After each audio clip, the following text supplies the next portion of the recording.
Okay, so I've been buying and selling stuff, and what I've been doing is Alistair, I gave him the heavy infantry longsword with a chance to reduce movement speed. And Leliana, I gave her daggers, some spell resistance. So now I have no money left. I'm going to go talk to Leliana. Yes? I like to talk. Well, here I am. What would someone like you be doing in Lothering's chantry? What is meant by someone like me? Well, you just don't seem to belong in the cloister. Will I be flirting with her? You know, a beautiful, charming woman like yourself, sentimental, preachy, like all that. I'm gonna go straight to the point. They don't teach you how to fight in the cloister, do they? Did you think I was always a cloistered sister? The chantry provides succor and safe harbor to all who seek it. I chose to stay and become affirmed. So what's affirmed? We affirm our belief in the Maker, in Andraste and the chant, but other than that, there are no vows taken. So, and why were you seeking safe harbor? The chantry does not pride, and you should. I desired time apart from the world. I was a traveling minstrel in Orlais. Tales and songs were my life. I performed, and they rewarded me with applause and coin. And my skill in battle? Well, you pick up different skills when you travel, yes? Yes, of course. Let's move on. Okay, so she doesn't want to talk to me. Codex updated. In the cloister, away from the fuss and the flurry of the cities, I found peace, and in that stillness I could hear the Maker.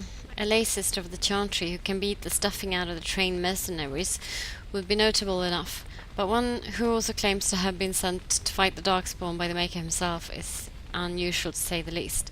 She joined Alistair and Dalen in Lothering, insisting that she would prove useful. There's more to Leliana than had even been apparent at Lothering. However, she spent much of her life as the bard in Orlais, the minstrel, assassin, and spy employed by the nobles of Valroyo in their elaborate games of intrigue. See? This is a spoiler right there. So this is about Connor. I'm not going to read that.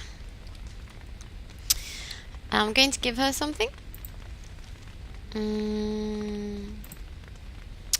So I'm going to give her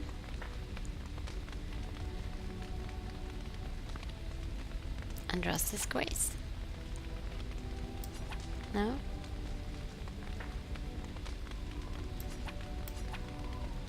Oh.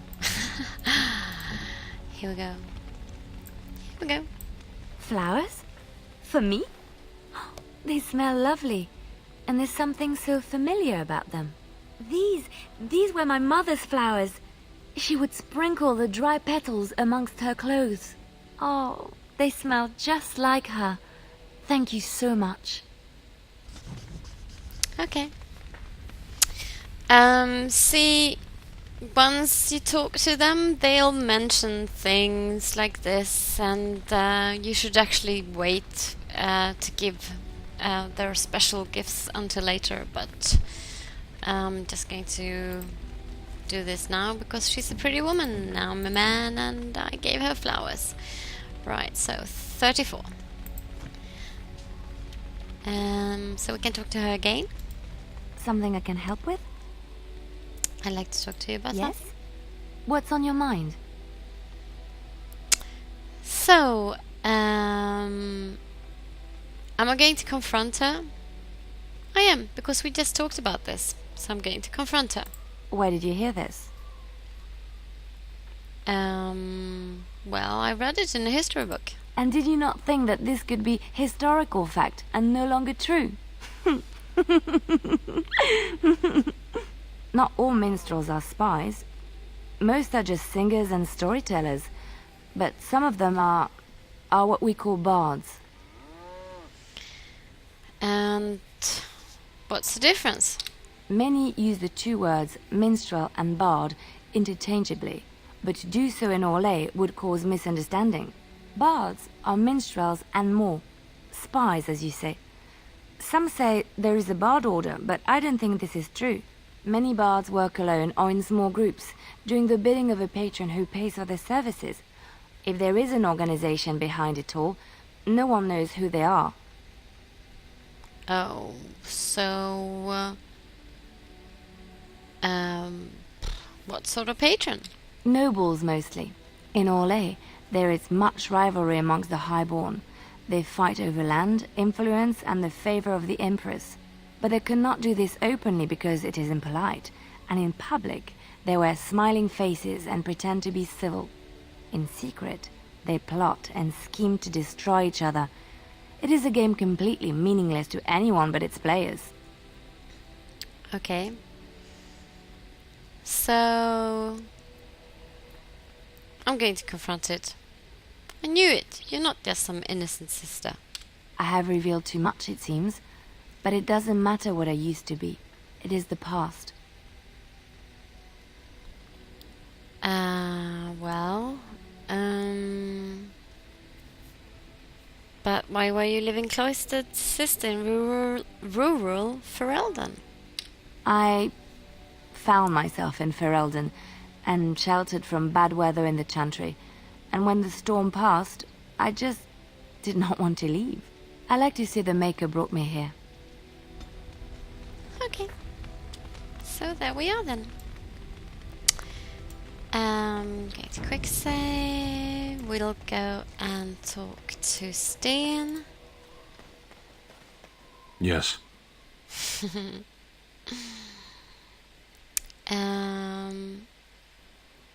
I think I asked him this already. What were you doing in that cage? Sitting, as you observed. Okay.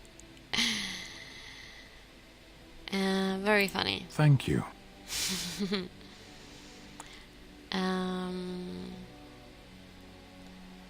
Just tell me. I did.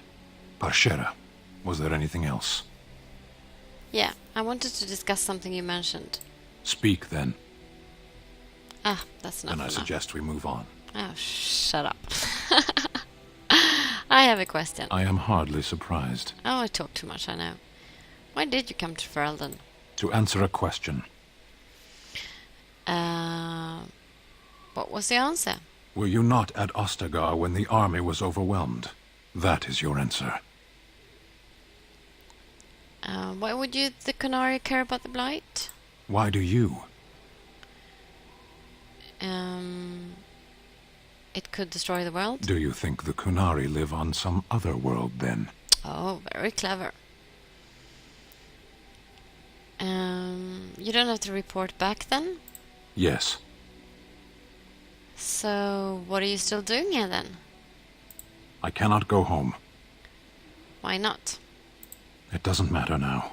Can we move on? We keep the Darkspawn waiting. Let's go. As you wish. So, Sten is crawling up to 6. I'm going to give him a gift. See if I can remember what he likes. Sten.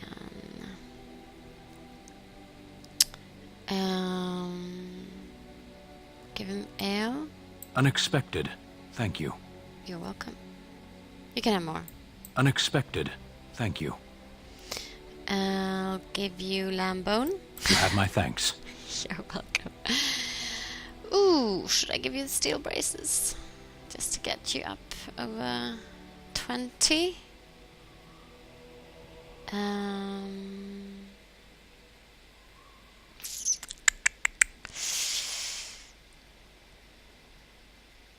Yeah, I might actually do that.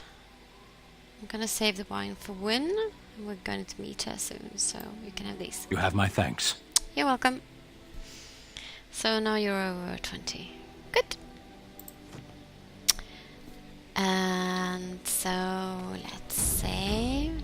And let's go talk to Morrigan, who I'm Yes? a little bit loving. So life in the wilds must have been very lonely. At times, perhaps. A world full of people and buildings and things was all very foreign to me. If I wished companionship, I ran with the wolves and flew with the birds. If I spoke, 'twas to the trees. That sounds wonderful. For a time, but one can only remain a child for so long. I recall the first time I crept beyond the edge of the wilds. I did so in animal form, remaining in the shadows and watching these strange townsfolk from afar. I happened upon a noblewoman by her carriage, adorned in sparkling garments the likes of which I had never before seen. I was dazzled. This, to me, seemed what true wealth and beauty must be. I snuck up behind her and stole a hand mirror from the carriage. 'Twas encrusted in gold and crystalline gemstones, and I hugged it to my chest with delight as I sped back to the wilds. Can't imagine Flemeth was pleased. She was not. Flemeth was furious with me. I was a child and had not yet come into my full power, and I had risked discovery for the sake of a pretty bauble. To teach me a lesson, Flemeth took the mirror and smashed it upon the ground. I was heartbroken.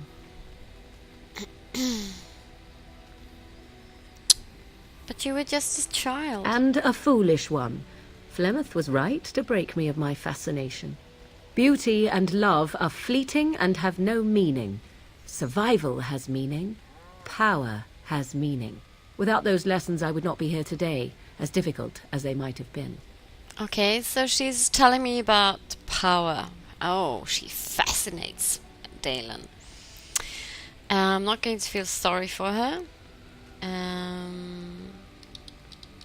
I'm going to go with the made you stronger, didn't they? They did indeed.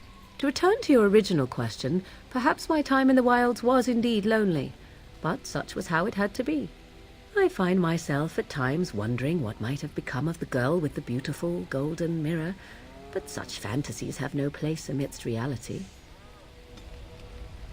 Okay, so Morrigan should be back up on plus. No, she's not. She's still on minus. Going to give her a gift now, or several gifts, and bring her up to 10. So here we go. Golden rope necklace. A fine gift. You have my thanks. You're welcome. And a small silver ring. Interesting. And oh, that's what I have right now. So what are you now? 9. Okay, let's see if I can talk to her again. Yes? I'd like to ask you something. If you must. How did you become a shape changer? So he's interested because she just told him that she changed into an animal and snuck up. I was not born such. 'Tis a skill of Flemeth's, taught over many years in the wilds. The chastened have tales of we witches, saying that we assume the forms of creatures to watch them from hiding. When a child is alone and separate from his tribe, that is when we strike, dragging the young boy kicking and screaming to our lair to be devoured. A most amusing legend.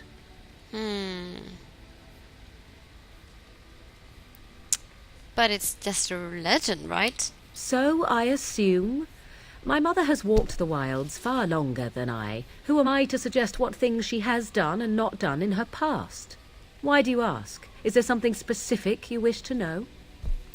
Yes. Can anyone become a shape changer? Anyone with sufficient will. But the act of transformation is a magical one. 'Tis a spell and thus requires a mage's talents. Indeed, you could learn the spells required if I cared to teach you. So,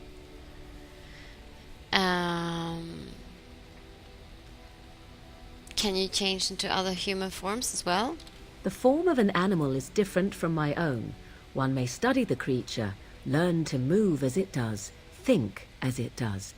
In time, this allows one to become as it is. I gain nothing by studying another human. I already am the same as they are. I learn nothing. So the answer is no, my human form is the only one I possess. Okay. I've never heard of magic like that before. No? 'Tis not unheard of in the remote corners of the world. There are traditions of magic outside of the circle of magi, despite what those mages would have you believe. Some of these traditions are old, indeed, passed down as carefully guarded lore from one generation to the next. The zealots of the chantry would uproot all such practitioners if they could. But as luck have it, some still exist. My mother is such a one. I'm not going to say by practitioners you mean apostates, because I understand that's what she's saying. And I'm not going to preach to her about the chantry.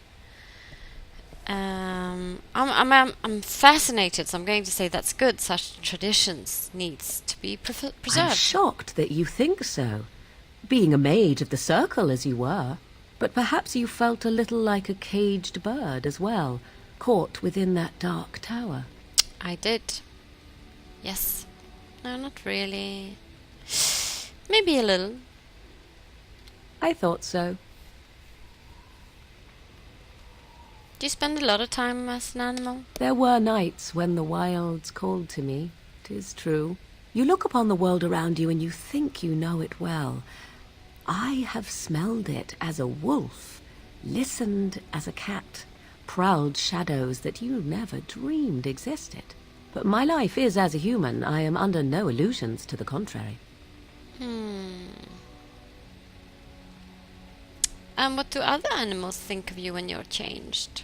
They do not shy away from me. To their senses, I believe I seem like any other of their species.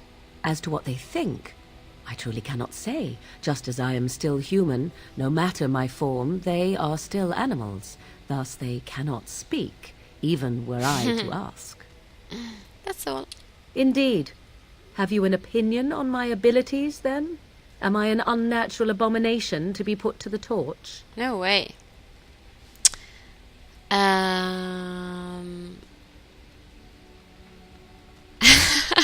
Okay, he's going to be cheeky because he's, clumsy as hell. Not really good at this charming her. Maybe tied to a flagpole and tickled. I wouldn't advise it.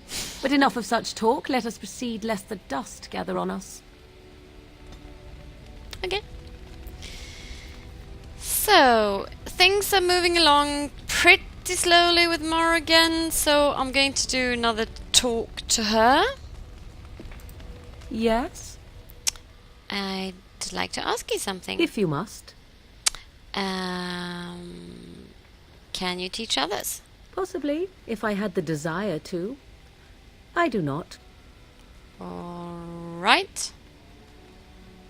And why not? I was told to accompany you and to help you, and that I shall. This may extend to the teaching of my mother's skills in time. For now, I simply do not know you well enough. I promise nothing. All right. Okay, so the thing is also that if you're at 100% with her, she won't teach you it because she likes you too much. Yes?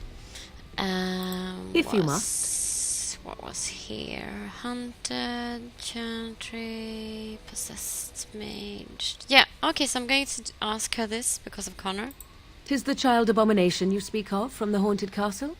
If what you seek is to remove the demon from the child without harming the child, there is a way indeed. There is a connection between the child and the demon, one which can be followed to the demon's true form within the Fade. There, the demon can be battled directly. Only a mage may enter the Fade. It requires lyrium and a group of mages to cast the ritual, neither of which we have, yes? No. And had we those things, it would still fall on one mage alone to defeat the demon. No simple task, but there you have it. Okay, good. Yes? I wanted approval, so let's If you must. see what else we have here. And never mind. I want to ask Yes? you something personal. We are in camp, so 'tis as good a time as any. We need to discuss this. What? Never mind. Okay, sorry. Yes? I need to get her approval up. If you must. I want to get her approval up. So I'm going to ask about Flemeth. Well, that depends, does it not? What does she seem to be? Powerful motherfucker. You mean, is she truly the Flemeth of legend and story? Tell me, how much do you know of the tale? The one that the chastened still tell of my mother, to frighten them into obedience.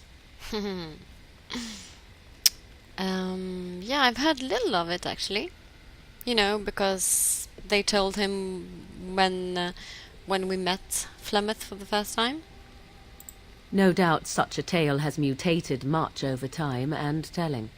I can relay what Flemeth once told me herself, and you can decide whether or not 'tis the truth, if you desire. I do. Yes. As the tale is sung by the bards, there was a time when Flemeth was young and beautiful, a fair lass in a land of barbarian men, the desire of any who saw her. Just how long ago was this? Many centuries, before this land was even named Ferelden. So before The tales that, okay? say that Flemeth fell in love with Osen the bard, and fled the castle of her husband, the dread Lord Conabar, and that he swore vengeance for her infidelity. In truth, my mother claims that 'twas Osen who was her husband, and Conabar the jealous lord who looked on from afar. Lord Conabar approached young Osen and offered him wealth and power in exchange for his lovely wife, and Osen agreed. What? Flemeth must have been angry. The life of a bard is a poor one, and love fades in the wake of hunger. 'Twas Flemeth who suggested the arrangement. All would have been well had Lord Conabar kept his end of the bargain. But he was a foul man who bargained with coin he did not possess. Oh dear. Osen was led off to a field and slain, left for dead. Flemeth spoke to the spirits and learned of the deed, and swore revenge. Spoke to spirits or demons? Or so she truly loved Osen then. Oh, I'm not going to confront her about the magic. I'm going to go the romantic route. That was not the point. Conabar had no honor, so she would not have him. Flemeth begged the spirits to aid her, and 'twas they who slew Conabar. The demon the legend tells of came later. Lord Conabar's allies chased Flemeth, you see. Chased her to the wilds, and there she hid. There she found the demon, and he made her strong. The legends all speak of the great hero Cormac, he who defeated Flemeth and her great army when she invaded the lowlands centuries later. All lies. Which? She never invaded, or he never defeated her? The truth of the matter is that there was never an invasion. As Flemeth tells it, the Chastened never raised an army under her banner, and she never fought with any warrior named Cormac. Cormac led a brutal civil war against his own people, and later claimed it was to vanquish evil that had taken root amongst the lords. Thus, he was hailed a hero. Flemeth was only attached to the legend much later. Perhaps 'twas due to the great war with the Chastened that eventually came, but Mother claims not to know how it began. You know, from the story up until now, it does seem that Flemeth was only a human witch that got possessed by a demon, struck a deal and got possessed. Perhaps. So, do you believe her version? I do not believe everything that Flemeth claims. Oft it seems her bitterness has coloured her memories. But on the whole, yes, I believe this tale, if not all. Oh dear, okay. So how is it that Flemeth has survived for so long? The demon within her has transformed her into something else. An abomination, perhaps some would say. I know not. I only know my mother is clever, and she is part of the wilds as it is part of her. But she is no immortal. She bleeds. A blade in her heart would kill her like any other, were it lucky enough to find her. The legends tells of Flemeth having many daughters. Actually, before I press that, Morrigan here says herself that the demon within her, she does not seem to have a problem with her mother being a possessed mage. Ooh. I'm going to go with number 2. Aren't abominations usually insane horrors? How often is this usually? Always? If not always, then when is it not true? There are more things in this world and the next than you or I could ever hope to understand. What Flemeth became is a mystery. I suspect, even to her. So the legend of Flemeth having many daughters then? You ask if I have sisters. I have asked of this myself. The stories tell of many witches of the wilds after all, not just the one. And these tales existed long before I did. Flemeth refuses to speak of other daughters, if they existed. So, should I believe I am her first? I doubt that too. Why would she refuse to speak of them? The Chastened tell of a falling out between Flemeth and her daughters. They say that one day she hunted them all through the wilds and ate their hearts. It may be true. I have never seen another witch or heard of one. Perhaps one day Flemeth will eat my heart as well. Oh dear, what a story. An interesting story, thank you. Flemeth tells it with far more embellishment than I, but you are welcome. Dare I ask of your own mother? Few are abominations of legend, 'tis true, but I find myself curious nevertheless. Oh, I love her. There's nothing really to say about her. I see. I find myself a little envious, to tell the truth. But it matters not. Let us move on. Oh dear, only 3 in approval. So where are you at now? I want you above 20. I want to start getting into the romance. Yes? Oh, shit. Sorry, never mind.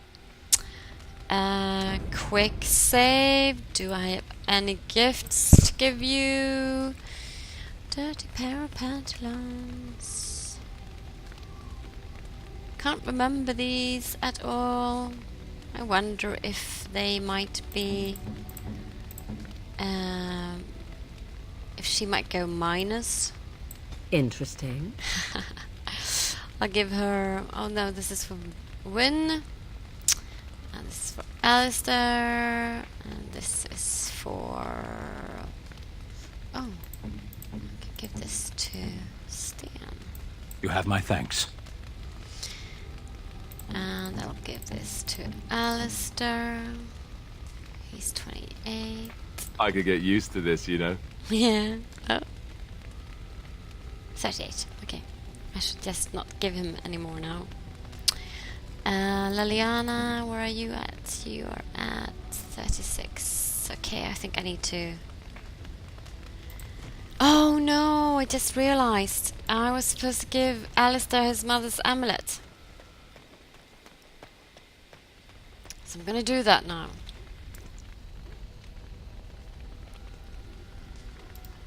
Can I do Something it on your in mind? Dialogue. Of course.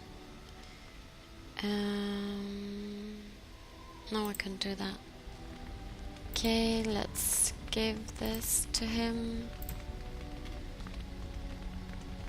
There we go. This is my mother's amulet. It has to be. But why isn't it broken? Where did you find it? Your mother's amulet, are you sure? I suppose there might have been other amulets like these made. But I've never seen any others. It looks very old. Okay, I found it in Redcliffe Castle. Oh, the Arl study? Then he must have found the amulet after I threw it at the wall. and he repaired it and kept it. I don't understand. Why would he do that? Because he cares about you? Perhaps you mean more to him than you think. I guess you could be right. We never really talked that much. And then the way I left... Thank you. I mean it. I thought I'd lost this to my own stupidity. I'll need to talk to him about this if he recovers from his... When he recovers, that is. I wish I'd had this a long time ago. Did you remember me mentioning it? Wow. Huh. I'm more used to people not really listening when I go on about things. You're a friend, of course I remembers. Oh, I really want to say this. Sorry, did you say something? Now I'm gonna be all sloppy. Soppy. I don't know what to say. I'm honored. Thanks again. Bro fist bump. Yay! Okay, so now he's unlike... Oh, he's loving me. So he's warm. Okay.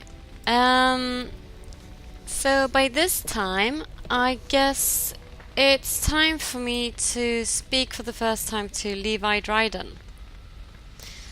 I'm going to... No, you know what? I'm going to pretend that he's not there, and he can come catch me after the Circle Tower.